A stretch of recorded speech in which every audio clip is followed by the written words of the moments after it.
வணக்கம். சுப்பிரமணியம் யோகாமணி சேனலுக்கு உங்களை அன்புடன் வரவேற்கிறேன். இன்னைக்கு சமையல் குறிப்பில் நம்ம பார்க்க போகிறது தாவணக்கரை தக்காளி பிரியாணி எப்படி செய்கிறதுன்னு பார்க்கலாம் வாங்க. அனைவருக்கும் அன்பு வணக்கம். திருமதி சுப்பிரமணியம். இன்றைக்கி லஞ்சுக்கு தாவணக்கரை தக்காளி பிரியாணி செய்ய போகிறோம். நார்மல் பிரியாணிலேருந்து கொஞ்சம் வித்தியாசமாக இருக்கும். அதுக்கு முதல்ல ஒரு மசாலா ரெடி பண்ண போகிறோம். அடுப்பில் ஒரு பேன் வச்சு 2 டீஸ்பூன் எண்ணெய் ஊற்றிருக்கிறேன். 3 மிளகாய் வத்தல் போடுறேன்.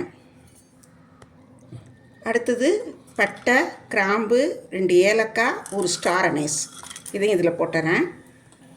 3/4 ஸ்பூன் சீரகம், 3/4 டீஸ்பூன் சோம்பு இதையும் இதில் சேர்த்துறேன். 1 டீஸ்பூன் வரக்கொத்தமல்லி, 1 டேபிள் ஸ்பூன் தேங்காய் இதையும் இதில் எல்லாத்தையும் நல்லா சேர்த்து நல்லா லோ ஃப்ளேமில் நல்லா வறுத்துறேன். நல்லா வாசனையும் வந்துருச்சு. இந்த தேங்காயெல்லாம் ஓரளவுக்கு முறுமுறுப்பாக ஆயிடுச்சு. இப்போ அடுப்பை அணைச்சி வச்சு இதை ஆற வச்சுறேன்.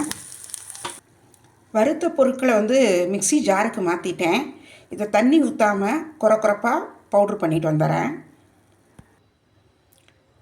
இது ஒரு குறப்பான பவுட்ரு ஆயிடுச்சு. இதோடு இப்போ உரிச்ச பூண்டு கார்லிக் ஒரு 1 டேபிள் ஸ்பூன் அளவுக்கு இதில் போட்டு இதையும் நல்லா ஒரு சுற்றி எடுத்துகிட்டு வந்துடுறேன். கார்லிக்கும் சேர்ந்து ஒரு நல்ல இதுக்குண்டான மசாலா ரெடி ஆகிடுச்சு. இதை ஒரு தட்டில் மாற்றி எடுத்து வச்சுக்கிறேன். அடுப்பில் ஒரு ப்ரெஷர் பேன் வச்சு 1 டேபிள் ஸ்பூன் எண்ணெய் ஊற்றிருக்கிறேன். அதோட 2 டீஸ்பூன் வெண்ணெய் சேர்க்குறேன். வெண்ணெய் எவ்வளோ சேர்த்தாலும் இன்னும் நல்லாயிருக்கும். இன்னும் ஒரு டீஸ்பூன் கூட சேர்த்துக்கலாம். தாவணக்கரை ஸ்பெஷல்லே பார்த்திங்கன்னா அவங்களோடதில் வெண்ணெய் தான் ரொம்ப இதாக இருக்கும், முக்கியமான ஒரு பொருளாக இருக்கும்.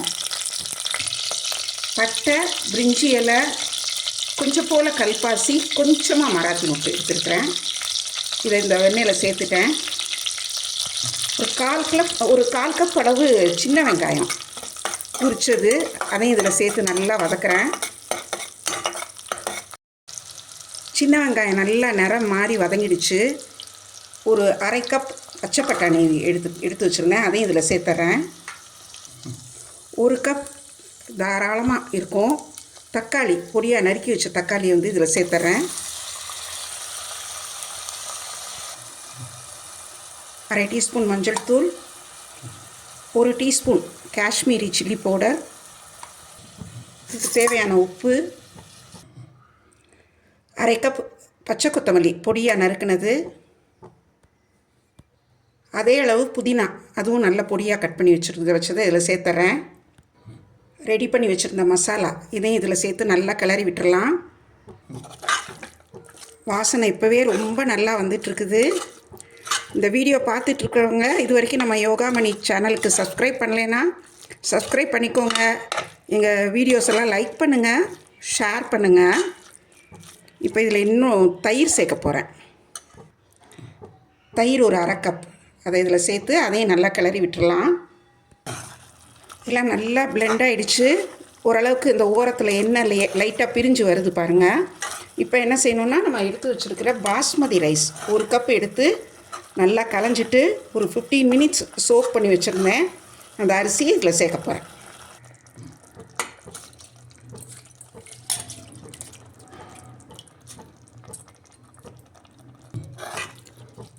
பாஸ்மதி ரைஸ் அவைலபிள் இல்லைன்னா சீரக சம்பா இல்லை வீட்டில் நம்ம சமையலுக்கு யூஸ் பண்ணுற பச்சரிசி கூட சேர்க்கலாம். பாஸ்மதி ரைஸ் நல்ல வாசனையாக நல்ல டேஸ்டியாக இருக்கும். இப்போ இதுக்கு தேவையான அளவு தண்ணி சேர்த்துடலாம். 1 கப் ரைஸுங்கிறதுனால 2 கப் தண்ணி சேர்க்குறேன். ஒரு கொதி வர ஆரம்பிக்குது. இந்த ஸ்டேஜில் ஒரு 2 டீஸ்பூன் நெய் சேர்த்துக்கலாம். கொதிக்க ஆரம்பிச்சிடுச்சு. இந்த ஸ்டேஜில் குக்கரை மூடி வெயிட் போட்டு மீடியம் அல்லது லோ ஃப்ளேமில் 2 சவுண்டு வரவிடலாம். குக்கரில் ப்ரெஷர் நல்லா ரிலீஸ் ஆகிடுச்சு. ஓப்பன் பண்ணி பார்க்கலாம். நல்லா அழகாக ஒன்று போல் வெந்திருக்கு. இது நல்லா கிளறி விட்டுட்டு எடுத்து நம்ம இப்போ பரிமாறிடலாம்.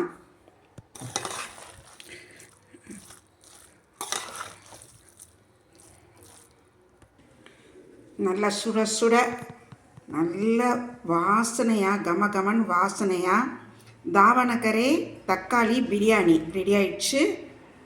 இதுக்கு நம்ம தொட்டுக்கிறதுக்கு சிப்ஸ் வச்சுக்கலாம், ரைத்தா வச்சுக்கலாம். ரெண்டுமே ரொம்ப நல்லாயிருக்கும்.